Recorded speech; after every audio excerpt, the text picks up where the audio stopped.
My friends, since the 1970s, special weapons and tactics units have emerged across the world. But now as criminals acquire military-grade equipment, SWAT teams are evolving towards advanced technology to maintain tactical superiority. But this could also turn into a dystopian Black Mirror episode. You are experiencing a car accident. I guess time will tell. Future SWAT operators will integrate cutting-edge gear to enhance safety and efficiency. Exoskeletons provide superhuman strength, enabling officers to carry heavy loads, breach barriers, and endure prolonged missions without fatigue. But when this exoskeleton breaks down, suddenly you wish one of your teammates selected the mechanics class. Otherwise, Okay, but that's not all. Smart shields with transparent ballistic designs and HUDs displaying live feeds, offering real-time awareness and protection. Drones that can provide aerial reconnaissance and scan through buildings. Robot dogs to scout areas covered in obstacles, open doors, or even pick up objects. Augmented reality goggles that can train operators but also deliver building layouts and help ID suspects. All this high-tech gear is currently in development and will ensure SWAT teams execute high-stakes operations with unmatched effectiveness and safety. By the way, if SWAT missions is something that interests you, I have something for you. Ready or Not is an immersive, realistic tactical first-person shooter, and it's now available on Xbox, PlayStation, and PC. Become an elite SWAT officer battling through heart-pounding missions such as hostage rescues, active shooter events, and bomb threats in a city that's spiraling into chaos. Lead your team through high-risk missions with consequences that could haunt you. Every single one of your actions and decisions will matter. That's why Ready or Not requires deep strategic planning, tactical skills, and nerves of steel. If you're not careful, the mission and lives could be lost. Ready or Not has been optimized for Xbox and PlayStation, and the graphics look incredible. You will love the gritty atmosphere, new levels, and weapons available. Already a success on PC, Ready or Not has finally dropped on console. Become the officer Los Sueños needs. Lock in, load up, and bring order to the chaos. Don't wait any further, buy the game now. What sounds more futuristic than combat exoskeletons? I'd say jetpacks, but drop your answer in the comments.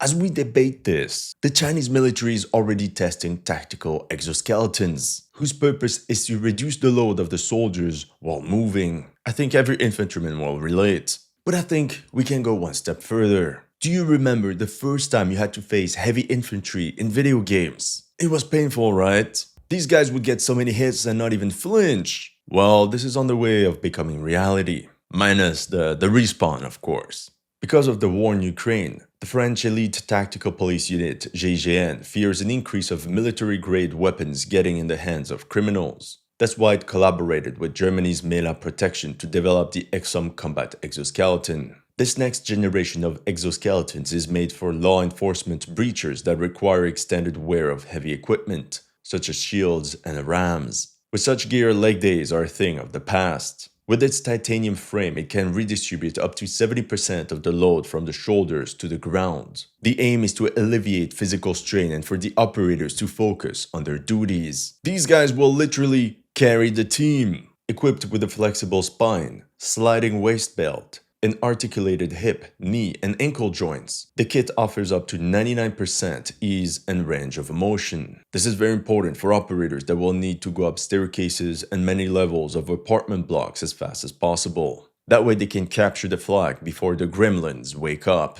Since breachers are the first men to face incoming fire, the suit is also designed to provide high-level ballistic protection. The Exom Combat Exoskeleton could sustain up to 3 7.62 rounds fired from a distance of 10 meters or 33 feet. Currently, this exoskeleton is still in trials with the French GIGN, because there's still so many questions and challenges in regards to combat exoskeletons as a whole. For example, in terms of battery life, noise, and mechanical reliability. Think about it, if there's an explosion right next to one of these operators, and parts of the exoskeleton get damaged, will the operator still be able to move, or would it be just easier to abandon it? Tactical police units are also set to upgrade their ballistic shields. This portable armor is essential in close quarters combat, protecting officers from gunfire, stabbings, and physical attacks. Beyond their defensive role, they also serve as a psychological deterrent, giving officers a crucial tactical edge.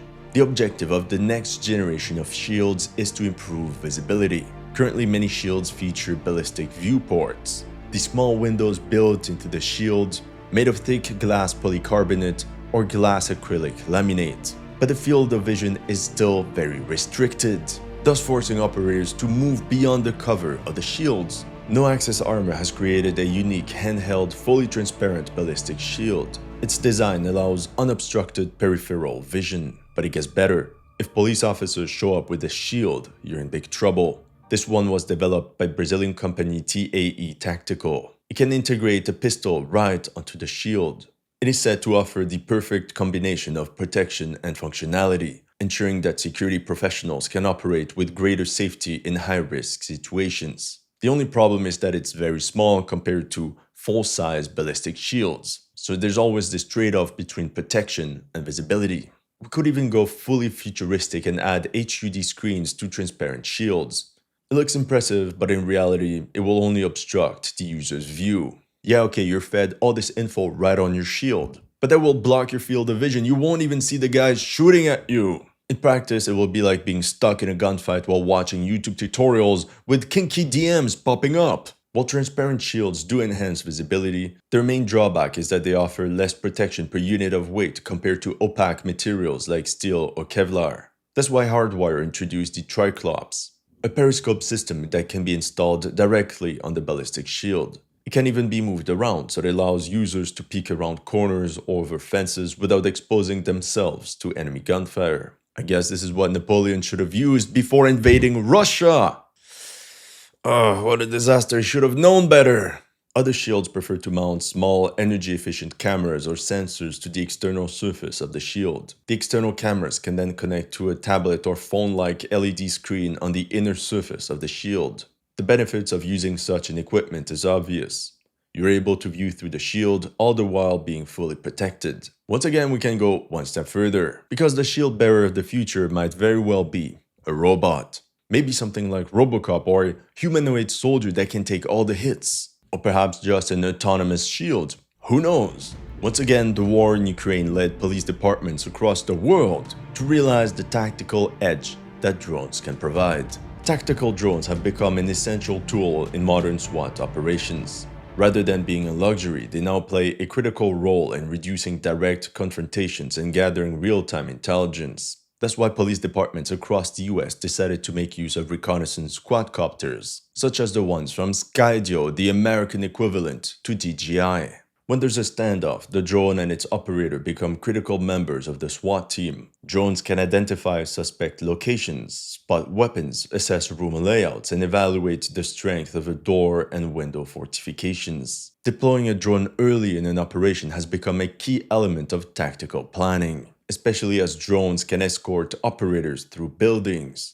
Interestingly, police officers reported that the mere presence of drones is sometimes enough to prompt suspects to surrender without resistance. It's like when you're trying to sleep on a hot summer night and all of a sudden you're surrounded by buzzing mosquitoes. GG, well played. There are larger drones that will provide aerial reconnaissance and real-time situational awareness, something critical for SWAT operations. Such UAVs are said to act as an amplifier of manpower. They can be dispatched to track down suspects, and it avoids operators being ambushed if the suspect is hiding in trees or bushes, for example. Once the suspect is found, officers can then converge towards him as safely as possible. Here's another example. The suspect is running away at night, trying to hide in a forested area, but is soon encircled by police officers. SWAT teams are also increasing the use of micro-drones. These can enter buildings from the smallest of entry points and clear hallways while pinning down the suspect's hidden location. In this video, we can see the drone mapping the entire layout of the building. Using this intel, the unit commander then directs the SWAT team operators into the facility, instead of sending officers to clear out every room one by one, risking their lives. It's the small drone that flies across the hallways, thus allowing operators to move much faster from one floor to another. Some of the challenges include the noticeable noise made by these drones, limited battery, and signal interference. Drones can also only enter a building if there's an opening. But what do you do if all the windows are boarded up and the doors are blocked? Oh, hold on, what if the criminals start using drones as well? Think about it, grenade drops, FPVs. In that case, SWAT operators will have to field their own drone jamming capabilities, just like in Ukraine. But that's also why SWAT teams are upgrading their canine units with robot dogs. Once again, such quadrupedal robots have also made their appearance on the battlefields of Ukraine. But what could possibly go wrong with futuristic robot dogs?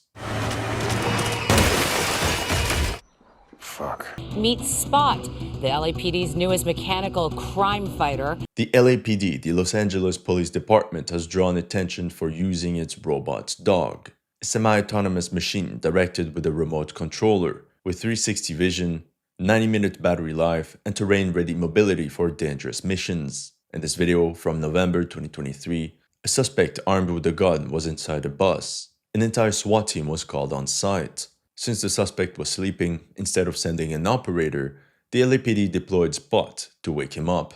From there, the situation rapidly de-escalated without putting the life of any officer at risk, and the suspect was taken into custody. The great utility of robot dogs is that, unlike UAVs, it is built with an arm that can hold on to things. For example, opening doors. In this video, again by the LAPD, we see the quadrupedal robot trying to open a door, but it ends up being locked. It goes around the corner and then manages to get in. Now imagine if one of these doors was booby-trapped with IDs. Sending the robot dog first to open the door would also save the lives of many officers. The LAPD's SPOT can also pick up objects and drag up to 50 pounds. Because of its forelegs, it can climb stairs and step over obstacles that unmanned ground vehicles cannot overcome. That's why SWAT teams could make heavy use of robot dogs for reconnaissance and bomb detection. And if we want to dive into sci-fi territory, some builders decided to test out robot dogs equipped with mounted weapons. Oh, no. However, the weaponization of such unmanned vehicles is a hot topic. One major drawback of robot dogs is their fragility. It will require regular maintenance, repairs, and software updates. All this can become very expensive and require specialized technicians. Another is the $200,000 price tag. Not cheap. That explains why LAPD is one of the few to have it. In contrast, many police units opt for small throwable robots that can achieve similar objectives and cost only a fraction of that amount.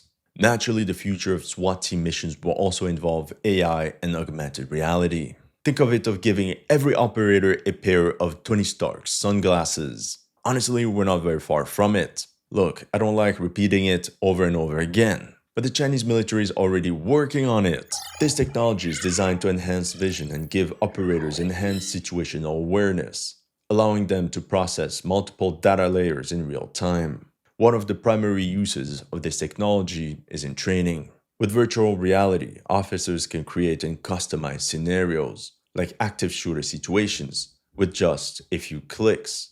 Entire environments can be reset instantly, something far more difficult and time-consuming with live actors. There's no need to set up physical targets or expand ammunition. Teams can run through the same mission repeatedly to involve response times and tactics. This also brings massive gains in training efficiency, and it can also generate data to assess the performance of each operator. Question is this also going to reset the KD ratio of the mission, or augmented reality goes one step further, allowing officers to train in real-world facilities while facing virtual threats. These systems simulate high-stakes operations with real-time threat identification and overlays, such as planning a response to a mass shooting in a shopping mall. Some systems, like Third Eye's X2 MR glasses, are already being used to improve law enforcement training even on live-fire ranges. Naturally, the next step after the training ground is operational use. Imagine SWAT teams equipped with AR during live missions, navigating complex buildings, identifying friend from foe, estimating distances, and even syncing with aerial platforms like drones to build a 3D map of the threat environment. All this could lead to better pre-mission planning, safer entries, and faster decision-making in life or death situations. However, the main challenge of augmented reality is that operators will be overloaded with data, which could lead to cognitive fatigue.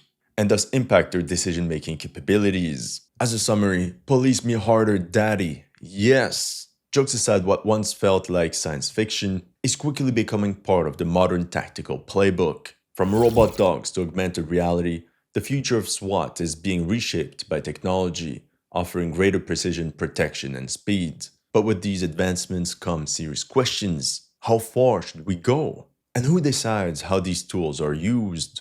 Especially with the rise of AI, we could really enter a dystopian world. As agencies rush to adopt the latest tech, society is calling for strict regulations, oversight, and limits to prevent militarization, protect privacy, and ensure public accountability. Don't forget to try out Ready or Not. It's finally available on console with new levels and weapons. Bring order to chaos in a realistic tactical first-person shooter. You will love its immersive, gritty atmosphere and the heart-pounding missions. Don't wait any further, buy the game now.